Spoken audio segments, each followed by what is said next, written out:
ہاں بہت اچھی بات ہے میرے بھائی، جنازہ تو روز سامنے آتا ہے، اس کے لیے جاننا تو چاہیے۔ حرم شریف میں تو ہر نماز کے ساتھ ہی ہوتے ہیں، طریقے مختلف سے پریشان نہیں ہونا چاہیے، اس کو دین کی وسعت سمجھنا چاہیے۔ یہ ہماری بیوقوفی کہ ہم سمجھ لیتے ہیں کہ میرے طریقے سے ذرا ہٹ کر اس نے پڑھایا، قیامت آ گئی۔ قیامت نہیں آنی چاہیے، آپ لوگوں کو علم حاصل کرنا چاہیے، ذہن کھلا کرنا چاہیے کہ خود اللہ کے رسول نے، صحابہ نے کئی طرح پڑھے ہیں جنازے، اس لیے جس طرح بھی کوئی امام پڑھا رہا نا، جیسے ابن مسعود فرماتے ہیں کبر ما کبر الامام، جب تک تیرا امام تکبیریں کہتا رہے۔ کیا ہوگا کہ ہم شیعہ حضرات کے ساتھ اگر پڑھیں گے وہ 5 تکبیریں کہیں گے؟ اب ہماری صحیح حدیثوں میں کئی مرتبہ صحابہ نے 5 تکبیریں کہہ دیں، لوگ بعد میں پریشان ہوئے کہ ہم تو سمجھ کے بھول گئے۔ فرمایا بھول نہیں گئے یار، تمہیں بتایا حضور یہ بھی کرتے تھے، کبھی 4 کہتے تھے کبھی 5۔ اور حضرت علی رضی اللہ عنہ کا صحیح بخاری میں کہ اگر بدری صحابی فوت ہوتا تھا 6 تکبیریں بڑھتی جاتی تھی، دعائیں ہوتی جاتی تھی، اور عام آدمی فوت ہوتا 5، صحابہ کے علاوہ کوئی دوسرا ہوتا 4۔ اس لیے علم حاصل ہو جائے نا، تعصب ختم، تشدد کا بیڑا غرق، آدمی کا ذہن کھلا ہو جائے، جہاں جاتا خوش کہ ایک طریقہ یار سرکار کا یہ تھا، دوسرا یہ میرے آقا کا طریقہ، خوش ہو کر پڑھتا۔ جب بے علمی ہوتی نا پھر تشدد، جہالت سے تشدد جنم لیتا کہ لوگ سمجھ لیتے بس علم یہی ہے، اس کے باہر سب گمراہی ہے۔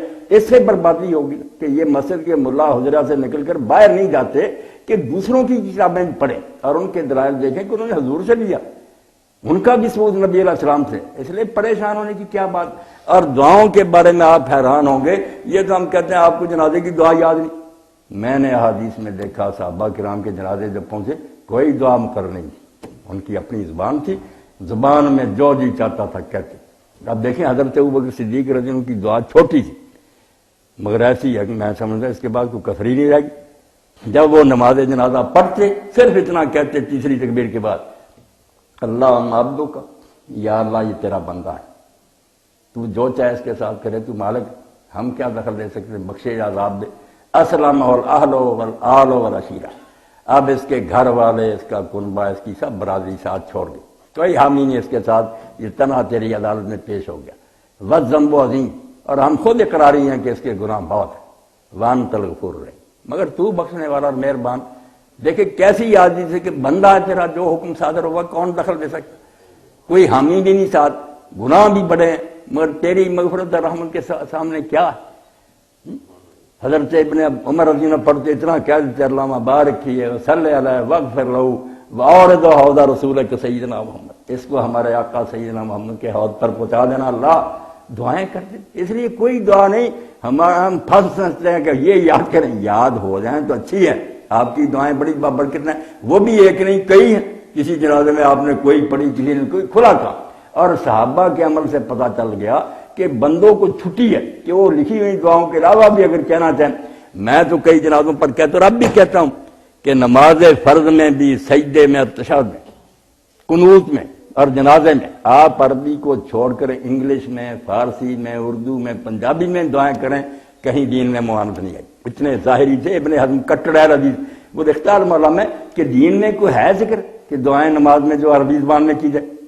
عربی میں پڑھنے کی پابندی صرف ایک چیز پر ہے کہ آپ سورہ فاتحہ اور سورت، اس کو اگر ترجمہ کر لیں وہ اللہ کا کلام نہیں رہے گا، کتنا بہترین ترجمہ نہیں برابری کر سکے، بلسان عربی مبین پڑھنا، اس کے علاوہ کہیں بندش نہیں۔ اور آپ حیران ہوں گے کہ نمازیں اسی لیے ہمیں بوجھ محسوس ہوئی، دعا نہیں کرتے، بعد میں دعا کا خیال آتا۔ اللہ کے رسول نے سنگار لے ذخیرہ، کبھی دعا کے بعد، نماز کے بعد ہاتھ نہیں اٹھائے، ایک حدیث بھی نہیں کہ آپ ضرورت ہی نہیں پڑتی، نماز ساری دعا، 6 جگہ آپ نے نماز میں دعا کی ہے، اللہ اکبر کہتے، کبھی سبحانک اللہ، کبھی اللہم باعث بینی، کبھی وجہت دعا، آغاز میں دعا، رکوع میں جاتے تھے اس میں سبحانک اللہم ربنا وبحمدک اللہم اغفر، نمونے سیدھے کھڑے ہوئے، پھر سمع اللہ لمن ربنا اللہم طہرنی من الذنوب والخطایا۔ سجدے میں تو خاص آپ نے کہا، سجدے میں بندہ اپنے رب کے سب سے قریب ہوتا ہے، اب اس سے زیادہ عاجزی کیا کرے گا کہ اپنی پیشانی اس نے رکھ دی ہے زمین پر، یہ بالکل اپنی زبان میں سمجھے کہ جیسے کسی کے پاؤں پڑ جاتا۔ فرمایا اس وقت فلیجتہد دعا، اب زور لگا دو دعا میں، فکم نہیں استجاب والا، جو تم سجدے میں کرو گے گارنٹی ہے کہ قبول ہوگی۔ اور آخری تشہد میں فرمایا کہ جب درود شریف سے فارغ ہو جاؤ اب جتنی دعائیں جی چاہتا مانگ لو۔ سلام اس وقت کہنا جب تم سیر ہو جاؤ.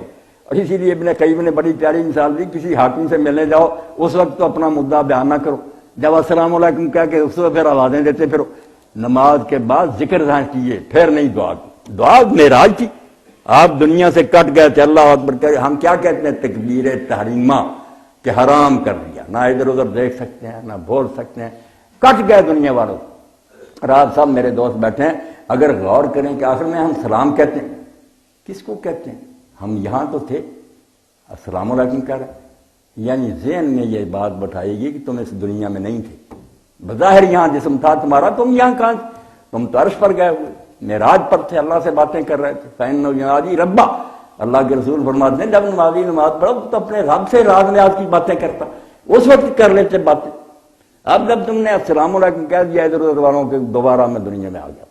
اور دنیا والوں کے لیے بھی کیسا پیغام, ایسا پاک کلمہ بجایا اور کسی ذکر کیا, السلام علیکم ورحمۃ اللہ. اب اس سے بڑی دعا دنیا کے لوگوں کے لیے ہے کہ مشرق والے بھی مغرب والے مطمئن ہو جاؤ, شمال جنوب کے, میں کسی کو نقصان نہیں پہنچاؤں گا, میری طرف سے سلامتی کا تحفہ. اب یہ پیغام وہ بندوں کو در پھر ظلم کرتا, پھر کیا نماز اس نے پڑھی. تو نماز میں میرے بزرگوں دوستو آپ دعاؤں میں لگ جائیں, جہاں جائیں نا سبحان ربی العظیم کہنے کے بعد دو چار وہاں کر لیں, سجدے میں جائیں. آپ کو پتہ کئی لوگوں نے جب یہ شروع کی, اللہ گواہ انہوں نے پڑھوں نے آ کر کہا مولانا زندگی میں اب نماز کا مزہ ہے, کہ نماز تو خود ہماری اپنی ضرورت ہے. جب رٹی پڑھیں گے بٹن دبایا چل رہا تھا, کوئی پتہ نہیں, السلام علیکم پر پتہ لگے گا کہ نماز تو کر.